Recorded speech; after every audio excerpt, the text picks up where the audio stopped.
those dreams where nothing terrible occurs, nothing that would sound even remarkable if you told it at breakfast time.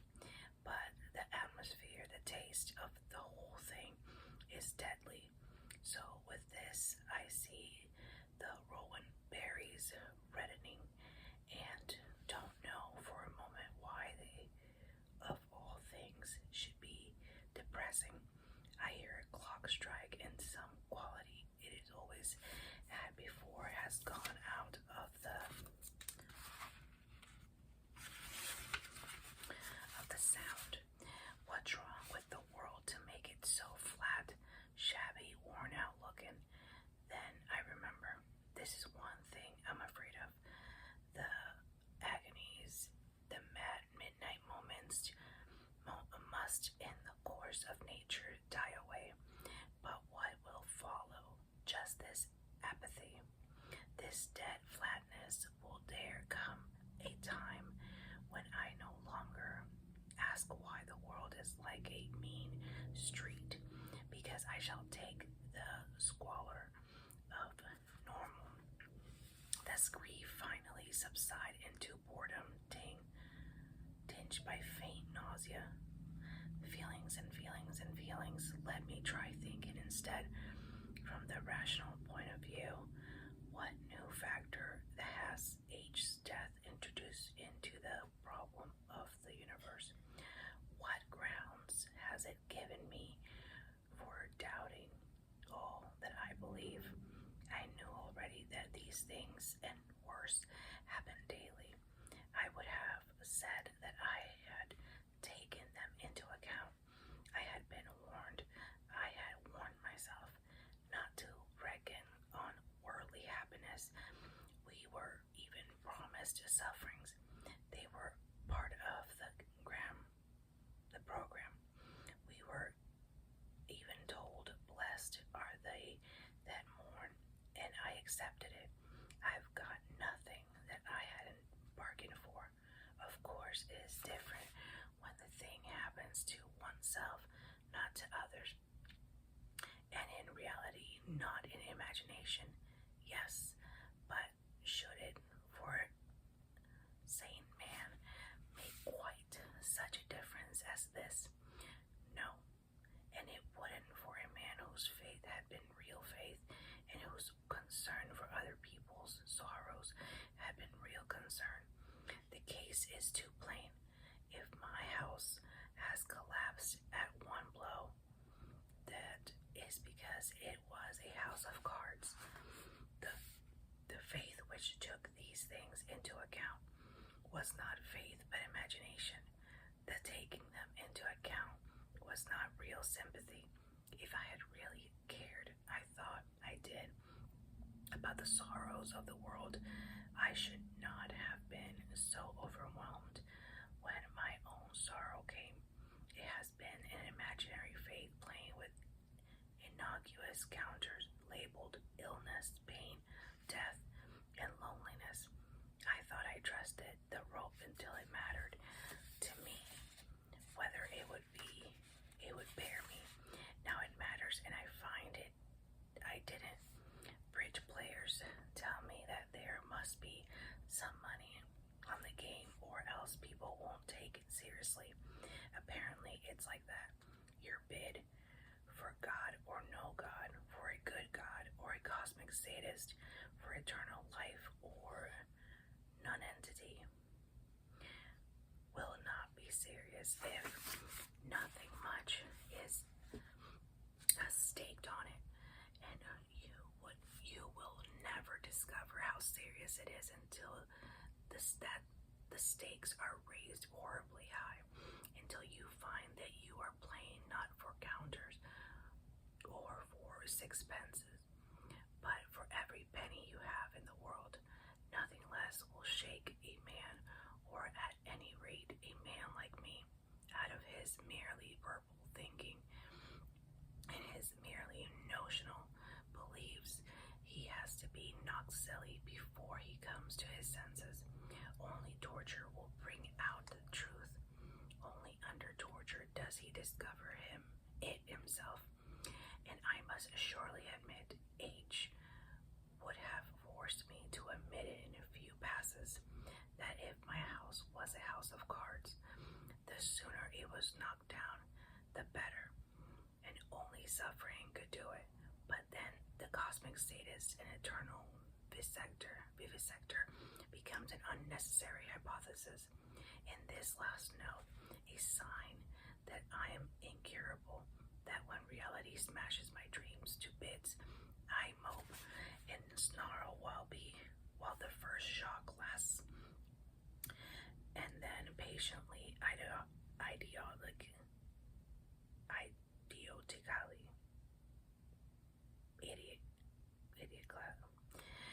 start putting it together again. And so always, however often the house of cards falls, shall I set about rebuilding it? Is that what I am doing now? Idiotically.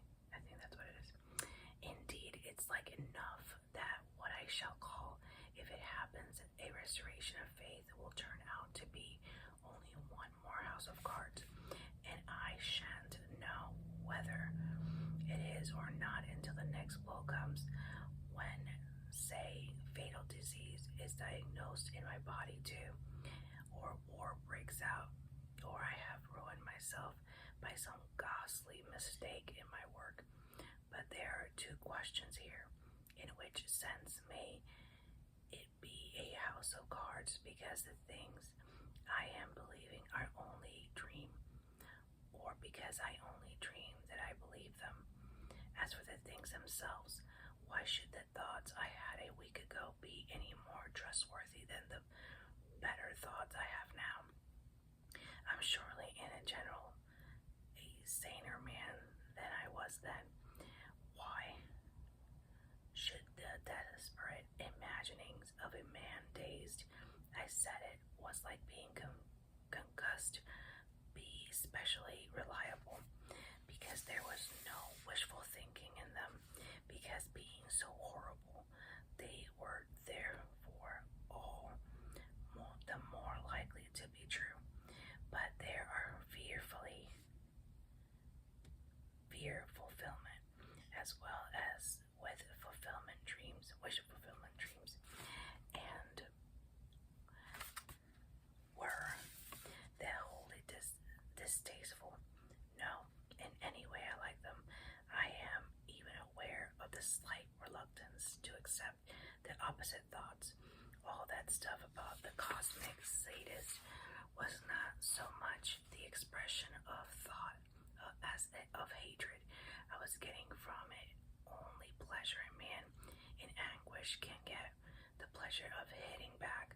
It was just Billingsgate, mere abuse, telling God what I thought of him, and of course, as in all abusive language, what I thought didn't mean what I thought true, only what I thought would offend him and his worshippers most.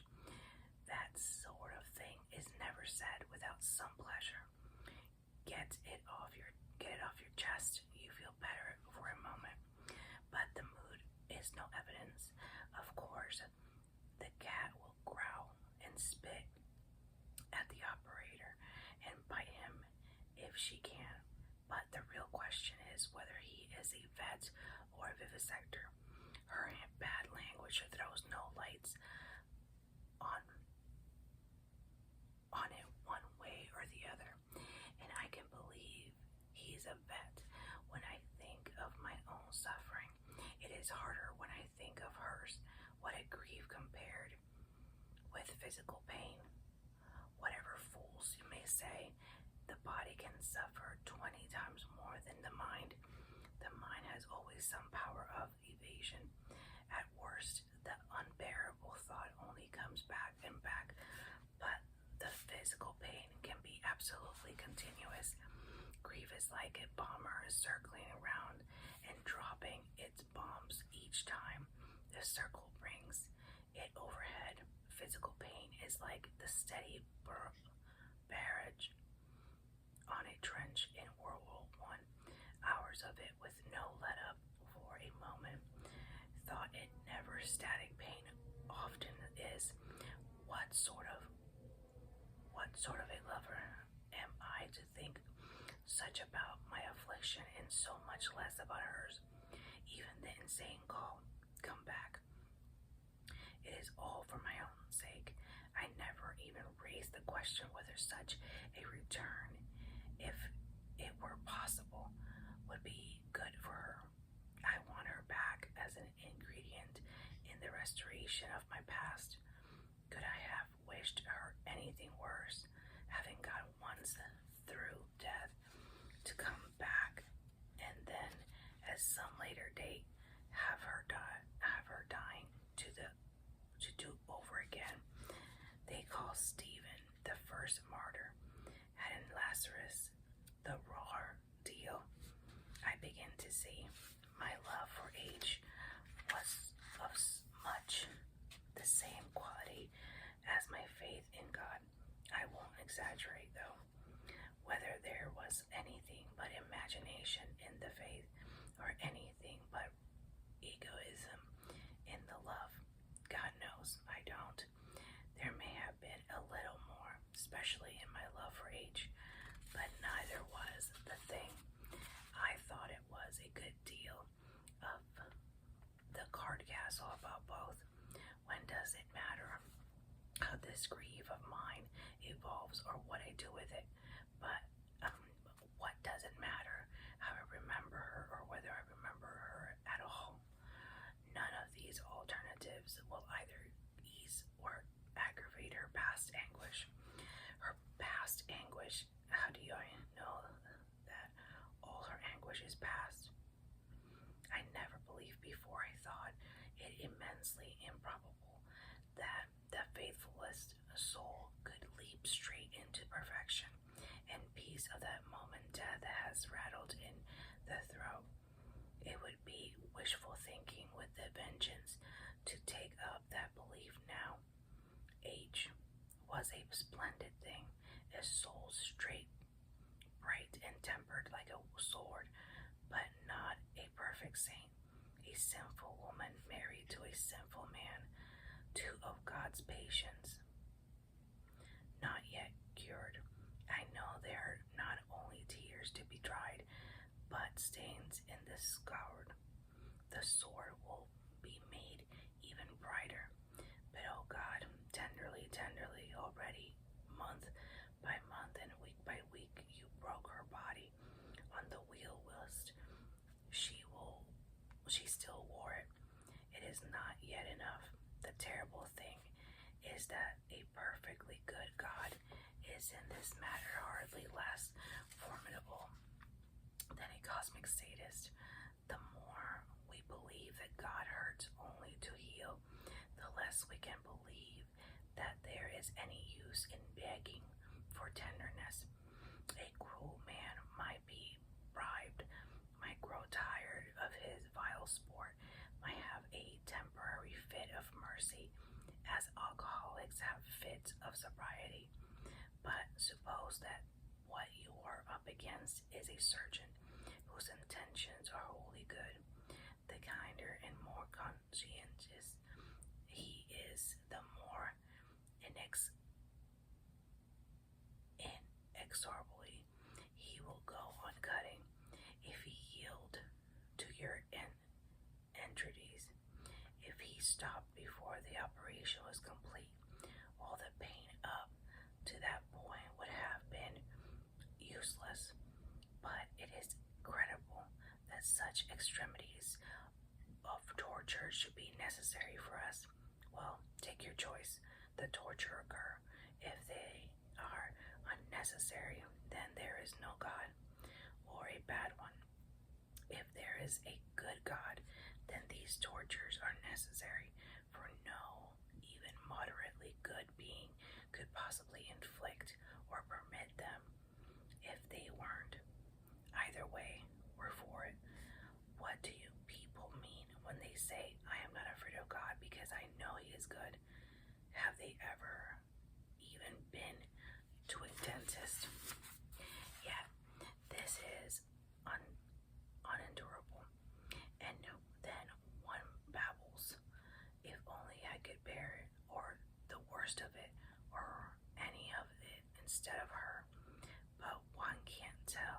how serious the bid is. For nothing is staked on it. It is suddenly became a real possibility. Then, for the first time, we should discover how seriously we had meant it, but it is ever allowed. It was allowed to one, we are told, and I find I cannot believe again that he has done vigorously whatever can be done, can be so done. He replies to our babbles, you cannot and you dare not. I could and dared. Something quite unexpected has happened. It came this morning early. The various reasons, not in themselves at the mysterious. My heart was lighter than it had been for many weeks. For one thing, I suppose I'm recovering physically from a good deal of mere exhaustion, and I had a very tiring but very healthy 12 hours a day before, and a sounder night's sleep, and after 10 days of low-hung gray skies and motionless, warm dampness, the sun was shining and there was a light breeze, and suddenly, at the very moment when so far I mourned H, least I remember her best. Indeed, it was something almost better than memory, an instantaneous, unanswerable impression. To say it was like a meeting would be going too far, yet there was that in it which tempts one to use those words. It was as if the lifting of the soul removed a barrier. Why has no one told me these things? How easily I might have misjudged another man in the same situation. I might have said, he's got over it. He's forgotten his wife. When the truth was, he remembers her better because he has partly got over it. Such was that the fact, and I believe I can make sense of it. You can't even see anything properly while your eyes are blurred with tears. You can't, in most things, when what you want, if you want it too desperately anyway, you can't get the best out of it. Now, let's have a real good talk. Reduces everyone to silence. I must get a good sleep tonight. Usher in hours of wakefulness. Delicious drinks are wasted on a really ravenous thirst. It is similarly the very intensity of the longing that draws the iron curtain that makes us feel we are staring into a vacuum. When we think about our dead, then them as at any rate as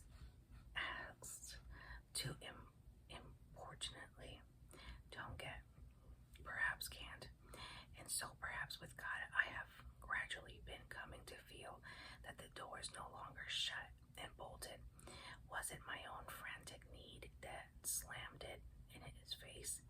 The time when there is nothing at all in your soul except a cry for help may be just the time when God can't give it. You are like the drowning man who can't be helped because he clutches and grabs perhaps your own reiterated cries defend you to the voice you hoped to hear. On the other hand, knock and it shall be opened, but those knocking mean hammering and kicking the door like a maniac. And there's also to him that has shall be given. After all, you must have the capacity to receive, or even own omnipotence can't give. Perhaps your own passion temporarily destroys the capacity, for all sorts of mistakes are possible when you are dealing with him.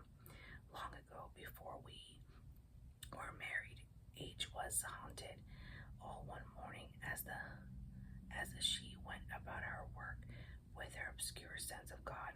so to speak, at her elbow, demanding her attention, and of course, not being a perfect saint. She had the feeling that it would be a question, as it usually is, of some unrepentant sin or tedious duty. At last she gave in.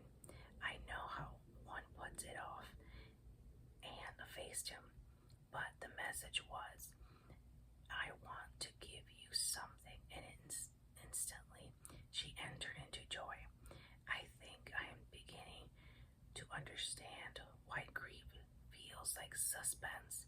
It comes from the frustration of so many impulses that had become habitual. Thought after thought, feeling after feeling, action after action had aged for their object. Now their target is gone. I keep on through habit, fitting an arrow to the string.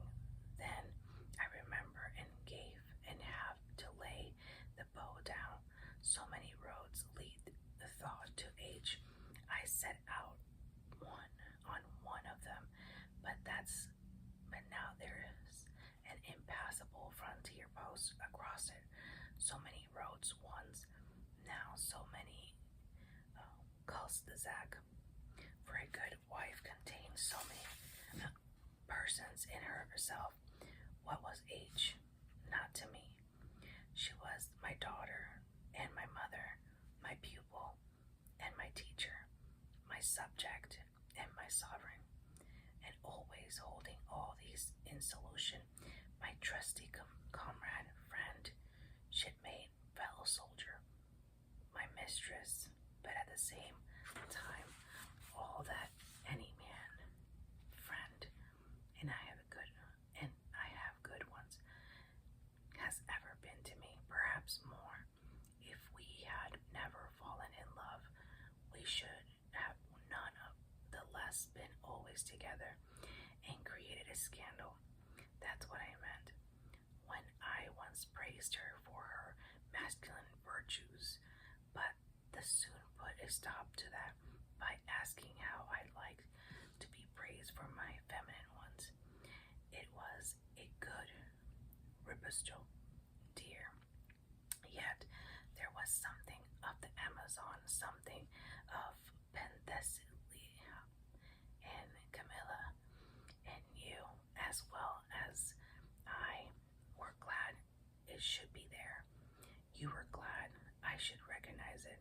Solomon calls his bride sister. Could a man be a complete wife unless, for a moment, in one particular mood, a man felt almost inclined to call her brother? It was too perfect to last, so I am tempted to say of our marriage. But it can be meant in two ways.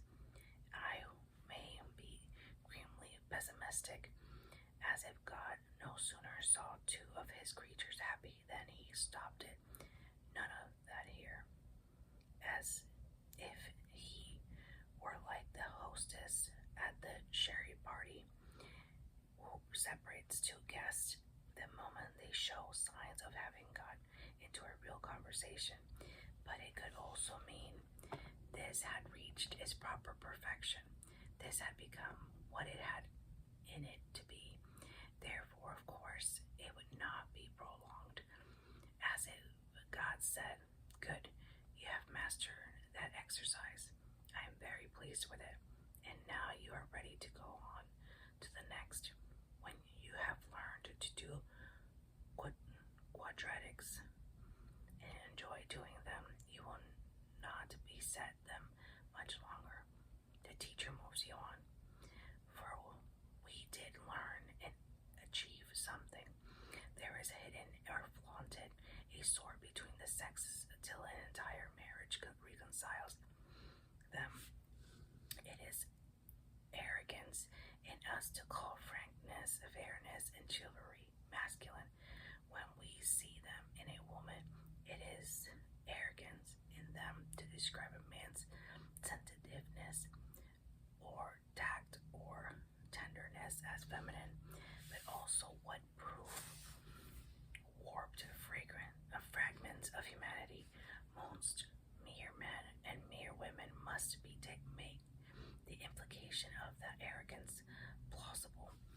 marriage heals this. Jointly, the two become fully human in the image of God, created He then. Thus, by a paradox, this carnival of sexuality leads us out beyond our sexes, and then one or another dies, and we think of this as love cut short, like a dance stopped in mid-career, or a flower with its head unluckily snapped off, something tourniqueted and therefore lacking its due shape. I wonder if, as I can't help suspecting, the dead also feel the pains of separation, and this may be one of their purgatorial sufferings. Then, for both lovers and for all pairs of lovers without exception, bereavement is a universal and integral part of our experience of love. It follows marriage as normally as marriage follows courtship, or as autumn follows summer. It is not truncation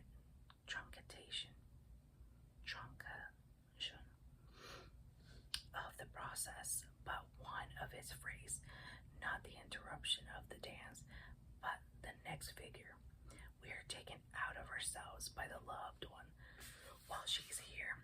Then comes the tragic figure of the dance, in which we must learn to be still, taken out of ourselves, though the bodily presence is withdrawn, to love the very her, and not fall back loving our past, or our memory, or our sorrow, or our relief from sorrow, or our own love. Looking back, I see that only a very little time ago I was greatly concerned about my memory of age and how false it might become. For some reason, the merciful, good sense of God is the only one I can think of. I have stopped bothering about that, and the remarkable thing is that since I stopped bothering about it, she seems to meet me everywhere. Meet is far too strong of a word. I do not mean anything remotely like an apparition or a voice. I don't mean even any strictly emotional experience at any particular moment. Rather, a sort of unobtrusive, but massive sense that she is, just as much as ever, a fact to be taken into account. To be taken into account is perhaps as an unfortunate way of putting it. It sounds as if she were rather a battle axe. How can I put it better? Would momentously real or obstinately real do? It is if the experience said to me, "You are, as it happens, extremely glad that age is still a fact. But remember, she would be equally a fact whether you liked it or not. Your preferences have not been considered. How far have I got? Just as far, I think, as a widower of another sort who would stop leaning on his spade and say, in answer to our inquiry, 'Think ye mustn't grumble. I do miss her something dreadful, but they say these things are sent to try us. We've come to the same point, with he with his spade, and I, who am not now much good at digging with my own instrument. But of course, one mustn't take scent to try us the right way. God has not been trying an experiment on my faith or love in another to find out their quality. He makes us occupy the dock, the witness box, and the bench all at once. He always knew that my temple was a house of cards. His only way of making me realize that fact was to knock it down, getting over it so soon. But the words are ambiguous. To say the patient is getting over it after an operation operation for an appendicitis is one thing. After he's had a leg off, it is quite another. After that operation, either the wounded stump heals or the man dies. If it heals, the fears continues. Pain will stop.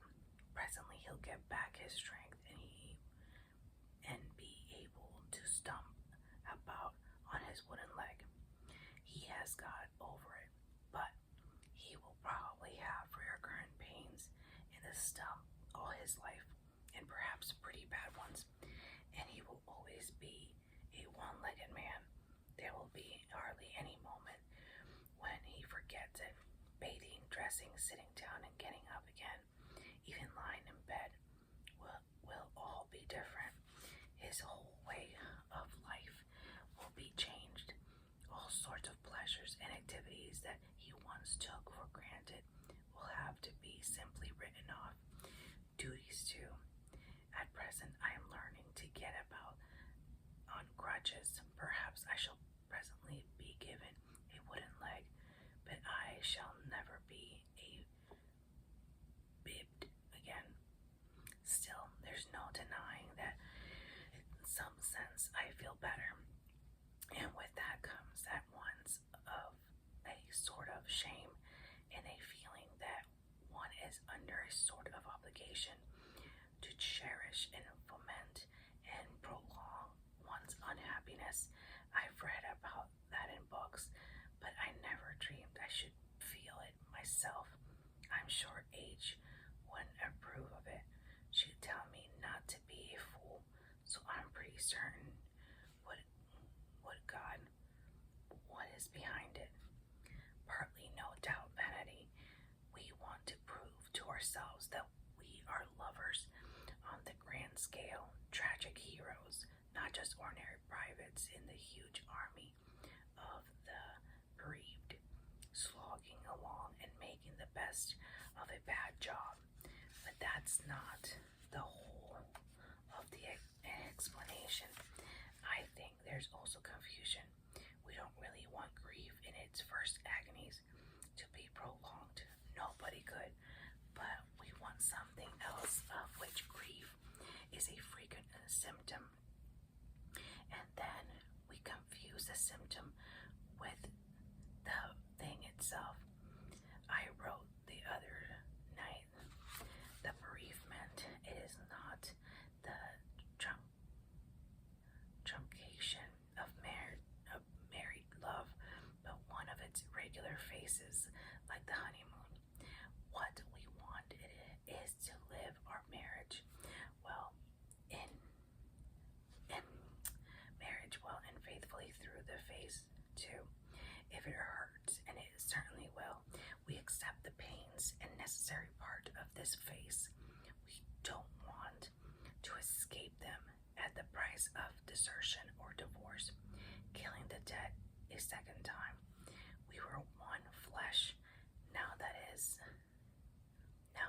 it has been cut into two, we don't want to pretend that in the whole and complete we will be still married, still in love. Therefore, we shall still ache, but we are not at all.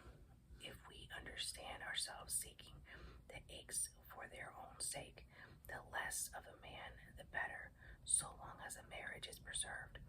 And the more joy there can be in a marriage between dead and the living, the better.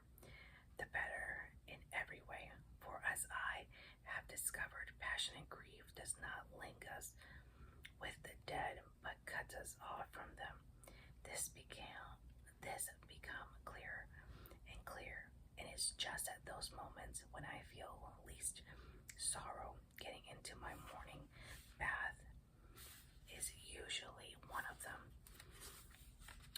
That age rushes upon my mind in her full reality, her otherness, not as in the worst moment, all foreshortened and patheticized and solemnized by my miseries, but as she is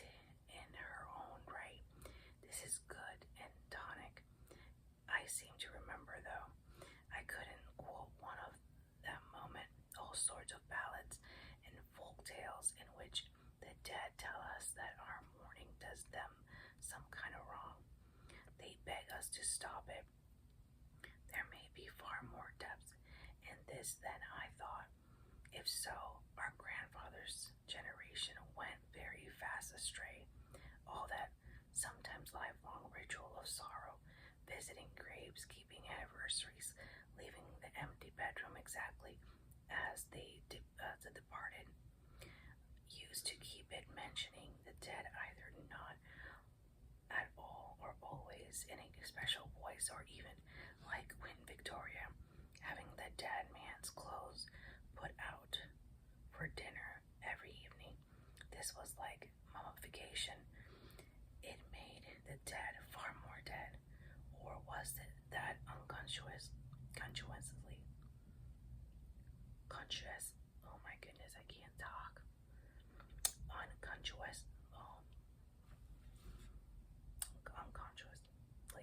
its purpose. Something very primitive may be at work here to keep the dead thoroughly dead, to make sure that they won't come sliding back among the living. It is a main preoccupation of the savage mind. At all costs, make them stay put. Certainly these rituals do in fact emphasize their deadness. Perhaps this result was not really so unwelcome, not always as the ritualists believed, but I've no business to judge them. All guesswork. I better keep my breath to cool my own porridge. For me, at any rate, the program is plain. I will turn to her as often as possible in gladness. I will even salute her with a laugh. The less I mourn her in the near I seem to her an admirable program. Unfortunately, it can be carried out. Tonight all the hells of young grief have opened again in mad words, the bitter resentment, the fluttering in the stomach, and nightmare on reality, the wallowed in tears for a grief. Nothing stays put. One keeps on emerging from a face, but it always reoccurs. Round and round, everything repeats. Am I going in circles, or dare I hope I am on a spiral? But if a spiral, am I going up or down? How often will it be for always?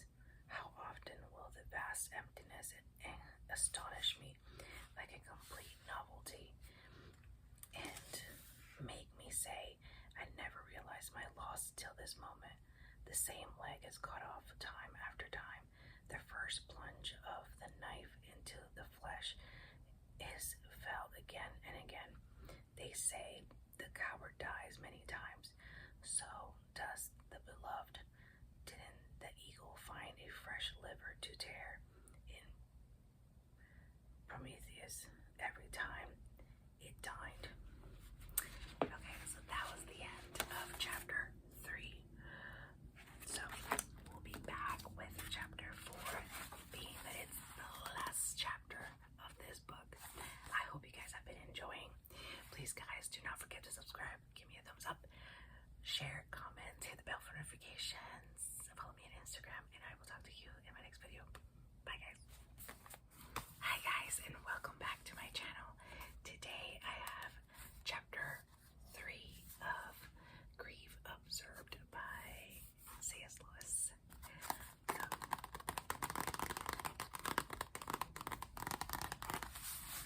I hope you have been enjoying it. I mean, it's a sad book, but you know what I mean, right? You know. Okay, chapter 3. It's not true that I'm always thinking of H. Work and conversation make that impossible. But the times when I'm not are perhaps my worst. For then, though I have forgotten the reason,